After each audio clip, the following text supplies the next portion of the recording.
और दिवाली में लोगों को उम्मीद रहती है कि हम कुछ ना कुछ ऐसा कर जाए कि हम माला माल हो जाए। प्लीज वो 5 शेयर जरूर बताइए। तो टाटा मोटर पहला शेयर है, Zomato is second share, and the third scrip is as usual PNB, और fourth share is DLF, next is Birla soft. ठीक है सर। और सर कोई आईटी सेक्टर में या कोई ईवी सेक्टर में भी कोई आपको लगता है कि जिसमें शेयर में डाल के उसको भी रॉकेट की तरह निकाला जा सकता? और अगर आप ईवी सेक्टर में देखना चाहें, टाटा मोटर जैसे मैं all time favourite, and TVS Motors also, वो 2 व्हीलर में ईवी में बहुत अच्छा कर रहा है। तो सर जिस तरीके का शेयर मार्केट का मैं ट्रेंड देखती हूँ, तो क्या शेयर मार्केट एक गैम्बलिंग गेम है या एक्चुअल में इसको बिजनेस की तरह लेकर चला जा सकता है?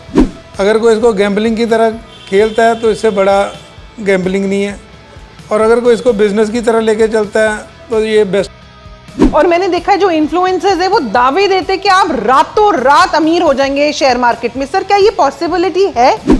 मैडम, ये रिसेंटली सेबी ने बहुत स्ट्रिक्ट एक्शन लिया है ऐसे इन्फ्लुएंसर्स के ऊपर, क्योंकि इन लोगों ने इस तरह का भ्रम फैला के लोगों के मनों में लोगों को ट्रेड करने पे लगा दिया। आप बिल्कुल ठीक है। और ये प्रूफ करने के लिए मेरे पास, मैं आपको एक दिखा सकती हूँ इस तरीके से कि जो सर बात कह रहे हैं, ये अगर आप अपनी फ़ोन स्क्रीन्स पे अगर आप कोई भी किसी भी थ्रू ऑनलाइन ट्रेडिंग करते हैं तो आप ये देख सकते हैं कि इस तरीके से उसमें लिखा जाता है बड़ा क्लियरली कि 9 में से 10 लोगों को घाटा ही होएगा शेयर मार्केट में। लेकिन अगर आपने सही तरीके से उसके अंदर इन्वेस्टमेंट किया या प्लान के साथ आपके पास चले तो आई थिंक तब ये प्रॉब्लम नहीं आएगी सर। तो सर अभी भी क्या सही टाइम है गोल्ड और सिल्वर के अंदर इन्वेस्ट करने का? क्या ये वॉर की सिचुएशन जो चलती रहेगी बेनिफिट देगी हमारे व्यूअर्स को गोल्ड और सिल्वर के बारे में सोचने के लिए?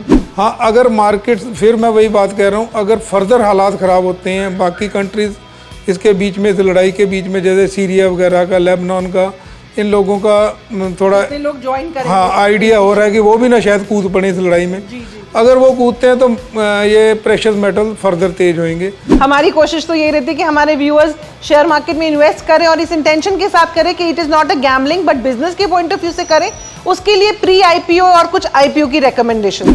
Tata technology hit, okay, Tata technology में अच्छे से पैसा लगाइए और उसमें जैसे उसकी अलॉटमेंट आती है उसको संभाल के रखिए, बेचना नहीं है, लॉन्ग टर्म में बहुत बढ़िया रहेगा। सर फेड की मीटिंग हुई है तो उसका क्या आउटकम आया सर? उसको आप किस तरीके से उनकी मीटिंग को एनालाइज करते हैं? फेड का जो आउटकम आया मैम, वो गेम चेंजर है हमारी मार्केट के लिए। बिल्कुल सर। एफएनओ में भी ट्रेड करने वालों की भी कुछ बेनिफिट हो सकता है उन लोगों के लिए जो ऑप्शंस में ट्रेड करते हैं? तो ऑप्शंस में जिन शेयर्स में हम डिस्कस करते हैं, अगर कोई बंदा एक थोड़ा रिस्क अवर्स है तो वो फ्यूचर वगैरह ना लेके वो उनकी ऑप्शंस ले ले तो वो उससे थोड़ी हेजिंग हो जाती है। तो अगर करना है तो उसकी ऑप्शंस में काम कर सकते हैं। बाकी आज की डेट में इंडिसेस के ऑप्शंस में तो इतना भारी काम हो रहा है, पूछो मत। Sat Shri Akal, welcome to the city headlines. आपका हमारी शेयर मार्केट की सीरीज में बहुत बहुत स्वागत है। और जैसे कि हम हमेशा की तरह यहाँ पर अपने एक्सपर्ट को बुलाते हैं, मिस्टर राकेश जी को, इस बारी फिर हम उन्हीं के साथ आए हैं। जैसे कि हम हमेशा आपको लेकर आते हैं अपने एक्सपर्ट में, पैनल में। राकेश जी आज हमारे साथ है और हम उनसे बात करेंगे और आपको भी कई ऐसे क्वेश्चंस के आंसर्स मिलेंगे जो शेयर मार्केट से रिलेटेड रहेंगे।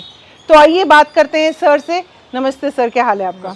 ठीक है सर कैसा रहा आपका पिछला वीक? कैसा एनालाइज किया आपने अपने पिछले वीक को? लास्ट वीक काफ़ी एकदम टर्न अराउंड शुरू हुआ है मार्केट में जी। फेड की मीटिंग के बाद फेड का जो आउटकम आया जी, उसके बाद मार्केट ने यू टर्न लिया। जो नीचे जा रही थी मार्केट वो थोड़ी संभली है जी सर। और मार्केट अपवर्ड जाना शुरू। बिल्कुल, मार्केट में पिछले हफ्ते मैंने देखा कि काफी ज्यादा उतार चढ़ाव थे। या तो मार्केट बिल्कुल डिप हुई 400-500 पॉइंट, या उठी तो एकदम से 400-500 पॉइंट उठी भी उस तरीके से। तो सर जिस तरीके का शेयर मार्केट का मैं ट्रेंड देखती हूँ, तो क्या शेयर मार्केट एक गैम्बलिंग गेम है या एक्चुअल में इसको बिजनेस की तरह लेकर चला जा सकता है? देखिए, जो शेयर मार्केट है जिसकी जैसी भावना है वैसा उसके लिए इसके रिजल्ट है।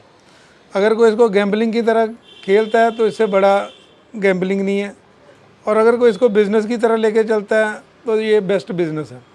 तो अगर कोई बंदा अपना ओवर लीवरेज करके मार्केट में ट्रेड करता है या सुनी सुनाई बातों के ऊपर ट्रेड करता है, वो एक तरह से गैम्बलिंग है उस वक्त।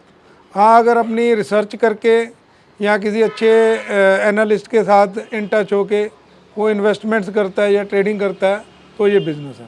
तो बिजनेस है।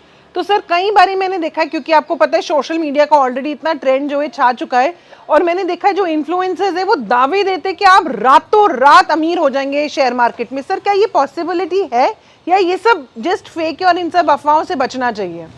मैडम ये रिसेंटली सेबी ने बहुत स्ट्रिक्ट एक्शन लिया है ऐसे इन्फ्लुएंसर्स के ऊपर, क्योंकि इन लोगों ने इस तरह का भ्रम फैला के लोगों के मनों में लोगों को ट्रेड करने पे लगा दिया। आपको मालूम है कि जो सेबी ने अभी रिसेंटली एक लगवाई है कि हाँ आपको कि 10 में से 9 लोग जो है जी बिल्कुल, वो एक डिस्क्लेमर हर जगह चलता है आजकल कि F&O ट्रेडिंग में, ऑप्शन ट्रेडिंग में 10 में से 9 लोग जो हैं वो लॉस उठाते हैं और सिर्फ एक बंदा जो है वो कमाता है। तो अगर सेबी ये चीज़ लिख रही है तो व्हाट डज दैट मीन कि रातों रात अमीर क्या हुआ जा सकता है? नहीं हुआ जा सकता। ये झूठे वादे हैं, झूठे क्लेम, लोगों को एल्यूर करने के लिए बातें हैं। अगर वो लोग खुद रातों रात अमीर हो गए हों तो फिर वो ऐसे लोगों से थोड़ी छोटी मोटी फीस लेके वो क्यों उनको ट्रेड करवाएंगे? बिल्कुल ठीक है। और ये प्रूफ करने के लिए मेरे पास, मैं आपको एक दिखा सकती हूँ इस तरीके से कि जो सर बात कह रहे हैं, ये अगर आप अपनी फ़ोन स्क्रीन्स पे अगर आप कोई भी किसी भी थ्रू ऑनलाइन ट्रेडिंग करते हैं तो आप ये देख सकते हैं कि इस तरीके से उसमें लिखा जाता है बड़ा क्लियरली कि 9 में से 10 लोगों को घाटा ही होएगा शेयर मार्केट में। लेकिन अगर आपने सही तरीके से उसके अंदर इन्वेस्टमेंट किया या प्लान के साथ आपके पास चले तो आई थिंक तब ये प्रॉब्लम नहीं आएगी सर। तो बिल्कुल ध्यान रखिएगा, क्योंकि ये सेबी ने भी गाइडलाइंस दी है। लेकिन शेयर मार्केट में एंटर करना हो, कमाना इम्पॉसिबल नहीं है, पॉसिबल है, लेकिन आपके पास कोई गेम प्लान होना चाहिए, कोई रोड मैप होना चाहिए। What kind of percentage if I talk about, कुछ परसेंटेज में हम एक्सपेक्ट कर सकते हैं क्या, कितना रिटर्न आता होगा शेयर मार्केट से? शॉर्ट टाइम में मैम स्टॉक मार्केट में कुछ भी डिफाइन करना मुश्किल है, ठीक है, क्योंकि जैसे अभी अच्छा वाला मार्केट चल रहा था, जियोपॉलिटिकल एकदम से ख़राब हो गया तो मार्केट डाउन आ गया, तो जो अच्छे शेयर्स हैं, जो अच्छी रिटर्न थी, जिनसे एक्सपेक्टेशन थी हमें, वो भी डाउन आ गए। तो इस कारण शॉर्ट टर्म में परसेंटेज ऑफ जो है बताना मुश्किल है रिटर्न की। हाँ, लॉन्ग टाइम में हम ये लेके चल सकते हैं कि हमारे पिछले 20 सालों में स्टॉक मार्केट के इंडेक्स ने अप्रॉक्सीमेटली 15% कंपाउंडेड एनुअल ग्रोथ दी है, जिसको CAGR बोलते हैं। ठीक है sir, and that is enough. That is enough, बिल्कुल ठीक है सर। कई लोग, मेरे को लगता है 2-2% पे भी काम कर लेते हैं, तो अगर 15% रिटर्न है और सेंसिबल इन्वेस्टमेंट है तो आप जरूर कर सकते हैं। सर जहां अभी आपने बात करी जियो पॉलिटिकल या जियो कोई ना कोई प्रॉब्लम्स आती है कि हम सराउंडेड हैं अपने आसपास के एनवायरनमेंट से, कि हमारे कोई जियो पॉलिटिकल हो, कहीं कोई वॉर की सिचुएशंस चल रही हैं, उस केस में मैंने देखा है, आपने पिछली बार ही बोला था कि जो कमोडिटीज हैं वो गोल्ड हो गया, सिल्वर हो गया, वो जो है आपका कहना बिल्कुल ठीक भी रहा अभी कि वो आसमान छुएंगे। तो सर अभी भी क्या सही टाइम है गोल्ड और सिल्वर के अंदर इन्वेस्ट करने का? क्या ये वॉर की सिचुएशन जो चलती रहेगी बेनिफिट देगी हमारे व्यूअर्स को गोल्ड और सिल्वर के बारे में सोचने के लिए? देखिए, जो हमने पिछली बार डिस्कस किया था, गोल्ड उसके बाद ऑलमोस्ट लाइफ टाइम हाई के पास पहुंच गया। जी बिल्कुल, 61,865 के आसपास मेरे ख्याल इंडिया में इसका लाइफ टाइम हाई है, और अभी पीछे 61,400 के आसपास मैंने गोल्ड को देखा है रेट इसका। तो देखिए, जैसे जैसे हालात ख़राब हुए जियोपॉलिटिकल, वहाँ पे हमास के अगेंस्ट जो उनका एग्रेशन बढ़ा इजराइल का, तो उसके बाद गोल्ड के रेट तेज़ हुए। हाँ, अगर मार्केट, फिर मैं वही बात कह रहा हूँ, अगर फर्दर हालात ख़राब होते हैं बाकी कंट्रीज़ इसके बीच में, इस लड़ाई के बीच में, जैसे सीरिया वगैरह का, लेबनान का, इन लोगों का थोड़ा लोग ज्वाइन करेंगे, हाँ आइडिया हो रहा है कि वो भी ना शायद कूद पड़े इस लड़ाई में। अगर वो कूदते हैं तो ये प्रेशियस मेटल फर्दर तेज होंगे। बट अगर ये उससे दूर रहते हैं और हालात जो हैं किसी तरह से सीज़ फायर की तरफ जाते हैं, तो उसके बाद आप देखेंगे कि इनमें थोड़ा थोड़ा कूल डाउन होना शुरू हो जाएगा और स्टॉक मार्केट अप होनी शुरू हो जाएंगी उस केस में। सर होनी भी चाहिए स्टॉक मार्केट ऊपर, क्योंकि आ रही है दिवाली, और दिवाली में लोगों को उम्मीद रहती है कि हम कुछ ना कुछ ऐसा कर जाए कि हम माला माल हो जाए। तो सर कोई ऐसे रॉकेट छूने वाले कोई ऐसे शेयर जो आप बताएंगे या रेकमेंड करना चाहेंगे अपने हमारे व्यूअर्स को, जो वो अपनी वॉच लिस्ट में डाल लें और दिवाली पे एक ऐसा बम फूटे और उनको मजा आ जाए? सर प्लीज वो 5 शेयर जरूर बताइए। देखिए मैम, जो मैं पीछे भी बात करता आ रहा हूँ, अभी टाटा मोटर्स के ऊपर हम शुरू से बुलिश रहे हैं, बाजार टूट भी गया, मार्केट जो है 20,200 से निफ्टी 19,200 के आसपास। So the first share is Tata Motors. तो टाटा मोटर पहला शेयर है। Zomato is second share. Zomato में बहुत अच्छे रिजल्ट आए हैं, प्रॉफिटेबिलिटी आई है उनमें। Sir. And the third script is as usual PNB। PNB हमारा सदा फेवरेट चल रहा है आजकल। और फोर्थ शेयर इज DLF। जी, DLF रियल एस्टेट में DLF का शेयर। और नेक्स्ट इज बिरला सॉफ्ट। ठीक है सर। और सर कोई IT सेक्टर में या कोई EV सेक्टर में भी कोई आपको लगता है कि जिसमें शेयर में डाल के उसको भी रॉकेट की तरह निकाला जा सकता है? बिरला सॉफ्ट IT सेक्टर से है। ठीक है सर। और अगर आप EV सेक्टर में देखना चाहें, टाटा मोटर जैसे मैं all time favourite, and TVS Motors also, वो 2 व्हीलर में EV में बहुत अच्छा कर रहा है। EV में बहुत अच्छा कर रहा है। सर अभी नए IPOs भी लॉन्च होने वाले, कोई ऐसे अभी आप IPO या प्री IPO में किसी को एंटर करना चाहिए, ताकि वही बात है, मालामाल होने वाली बात है। हमारी कोशिश तो ये रहती है कि हमारे व्यूअर्स शेयर मार्केट में इन्वेस्ट करें और इस इंटेंशन के साथ करें कि it is not a gambling but business के पॉइंट ऑफ व्यू से करें। उसके लिए प्री IPO और कुछ IPO की recommendation. Tata technology hit. Okay. Tata technology में अच्छे से पैसा लगाइए और उसमें जैसे उसकी अलॉटमेंट आती है उसको संभाल के रखिए, बेचना नहीं है, लॉन्ग टर्म में बहुत बढ़िया रहेगा। वाओ। Any other sir? फिलहाल वही है। सर फेड की मीटिंग हुई है तो उसका क्या आउटकम आया सर? उसको आप किस तरीके से उनकी मीटिंग को एनालाइज करते हैं? फेड का जो आउटकम आया मैम, वो गेम चेंजर है हमारी मार्केट के लिए। बिल्कुल।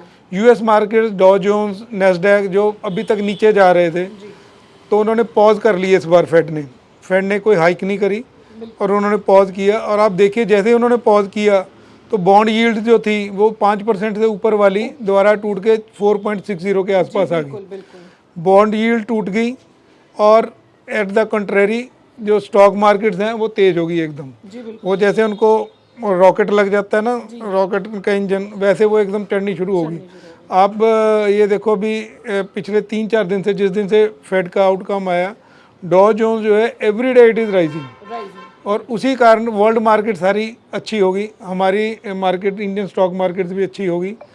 और अभी जो है उम्मीद की जा रही है कि जब भी 2023 के अंदर फेड की कोई फर्दर इंक्रीज़ नहीं आएगी इंटरेस्ट रेट में, और अगर वो नहीं आती है तो वो स्टॉक मार्केट्स के लिए बहुत अच्छी चीज़ है।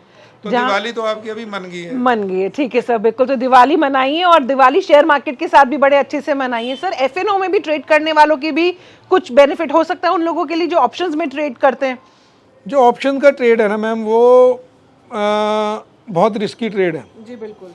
बट ऑफ लेट ऑप्शन का मीनिंग क्या था actually? Option were introduced with the meaning, ये हेजिंग के लिए थी कि हाँ, आपने मान लो कोई शेयर परचेज किया, आपको लग रहा है कि ये शेयर जो है कहीं लॉस में ना मेरा चल जाए, उस लॉस को हेज करने के लिए आप कॉल्स को सेल कर देते थे, ताकि जो कॉल्स की आपकी अमाउंट आ गई उससे आपकी उतना जो है रिस्क कवर हो गया।